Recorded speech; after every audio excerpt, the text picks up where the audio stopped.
Здравствуйте, дорогие друзья!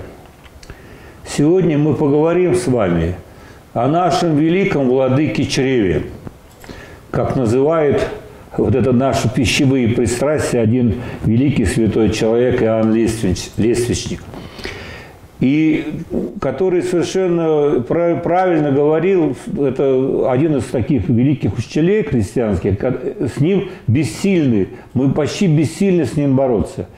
И многие из вас в жизни испытывают очень большие проблемы именно с тем, что избыточный вес, переедание. И, как известно, очень многие болезни, они связаны с характером нашего питания.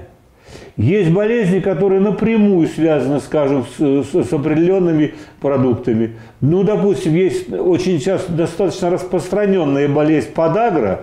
Она связана с избыточным потреблением животной пищи, особенно мяса, красная икра. Там появилась возможность, подагра бывает обычно в благополучные годы, когда много всяких снедей, всяких деликатесов и так далее. Вообще это всегда считалось болезнь, так сказать, императоров еще с древних времен. Слово подагра капкан переводится, потому что характерным признаком подагры является боли в суставе первого пальца. Ага. Вот. Боли в суставе большого пальца, стопы. Вот. Это очень характерный признак, как будто нога в капкане. Но сейчас подагра стала очень распространена и захватывает и многие другие суставы. Вот. Так что эта болезнь напрямую связана с питанием. Еще много болезней связано, например, с таким излюбленным нами всеми напитками, как чай и кофе, которые содержат кофеин. Кофеин является очень довольно сильным психостимулятором, и у многих людей он очень сильно действует на сосуды. И у людей, которые есть сосудистые проблемы, это не только гипотоники, но и гипертоники в особенности. Он очень отрицательно влияет на устойчивость сосудов. Возникает спазм, возникает, наоборот, расслабление, такая хаотичная работа сосудов. И особенно это сказывается уже в зрелом возрасте. Поэтому для большинства людей кофеин противопоказан уже в зрелом, таком, особенно в пожилом возрасте. Вот такие, ну я не говорю там про сахарный диабет, который во многом, их, конечно, разные формы бывают этой болезни, но во многом это связано с избытком углеводистой пищи и так далее. То есть огромное количество болезней связано с нарушением питания. И в то же время люди всегда обеспокоены проблемой еды. Это проблема, которая существует на всем протяжении истории человечества. В чем тут дело? А дело в том, что еда всегда была дефицитом. По сути дела, вот я считаю, что вот мне там более 60 лет, вот мои сверстники – это первое поколение, которое в основном не знало голода. Моя мать, мои там бабушки, дедушки, они еще жили во время войны, до войны, во время революции. Они, конечно, испытывали очень серьезные проблемы с питанием. Питание было всегда, пища была всегда дефицитна. И это было на протяжении всей истории человечества. И в генах, в общем-то, у людей, как можно сказать, записан страх перед голодом. Хотя ситуация сейчас резко изменилась. И никакого дефицита, по крайней мере, в обычных странах, я не говорю, там какие-то есть, конечно, разные на земле народы и разные условия, но мы берем вот нашу страну, никакой ситуации с голодом нету. Ситуация обратная, магазины завалены пищей, и выбор ее огромный, огромный, причем во много превышающий возможности ее съесть, понимаете? Людей соблазняют пищей. Пища превратилась в развлекаловку.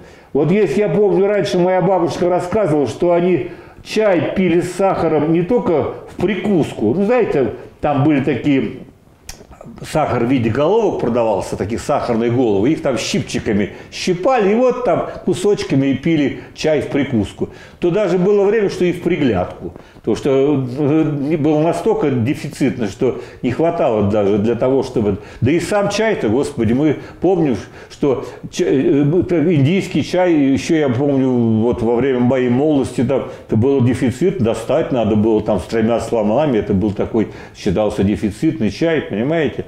А кофе вообще пили только господа. Вот. Это не народный напиток. А народ пил что? Морс, квас в основном, вот пища такая национальная наша. Вот. Поэтому это вот изменилось коренным образом. И пища превратилась сейчас в развлекаловку. Людей приманят эти этикетки, сотни разных видов конфет, шоколадов, мороженых, там, тортов и так далее, и так далее. И всякие снеди, копчености, солености, маринады там. И человек, заходя в магазин, он невольно попадает в эту зону влияния. Это в зону влияния. И он иногда набирает столько товара, который ему не нужно. А потом же ведь не выкинешь. Жалко, деньги заплачены. И приходится все съедать. Понимаете? Вот еще апостол Павел, как-то сказано у него в одном из посланий, что не надо превращать в похоть естественные потребности организма. Ну, я так не буквально цитирую, но смысл очень глубокий. Не надо превращать в похоть естественные потребности организма. Пища необходима человеку. Но все должно быть в меру, все должно быть сбалансировано. Информации сейчас достаточно, что можно есть, что нельзя есть, что полезно, что вредно. Вы всегда можете при желании разобраться в этом, понимаете? Но все зависит в конечном счете от вас самих. Хотите обжираться, никто запретить не может, но тогда получаете соответствующие проблемы со здоровьем. Хотите быть здоровым, аккуратно относитесь к питанию. Соблюдайте чувство меры. Сейчас существует очень много проблем, каких вот люди хотят похудеть. И поэтому они готовы очень часто на любые сложные диеты идти, чтобы избавиться от этих лишних килограммов. Чаще всего это развод на деньги. И если даже достигается, то это временный результат, понимаете? И потом сейчас с помощью телевидения, там всяких штучек, так сказать, искусственных, можно создать любую видимость результата. На самом деле проблема решается очень просто. Суммарный вес человеческого организма состоит из прихода калорий и расхода калорий. И ничего тут другого не придумаешь никакими диетами. Хочешь худеть – увеличивай нагрузку, уменьшай количество потребляемой пищи. Вот и все. Или одно, или другое, а еще лучше вместе. Замечательные физические упражнения, физкультура, любые виды спорта, они не только помогают снизить вес, но обрести энергию, тонус. И это очень благотворно влияет на здоровье и сердца, и легких, и других наших органов. Поэтому проблема питания, она, по сути дела, несуществующая проблема. Вот проблема питания – это когда есть нечего. И негде достать. А когда вокруг изобилия пищи, то это не проблема. Это ваш ум, ваш разум должен управлять вашими эмоциями, вашими желаниями. Будьте хозяином своей жизни. Выбирайте такой способ жизни, который не вредит и не разрушает ее, а который, наоборот, ее созидает. Вы знаете, какая самая ценная пища на Земле вообще? Самая ценная на Земле пища – это трава.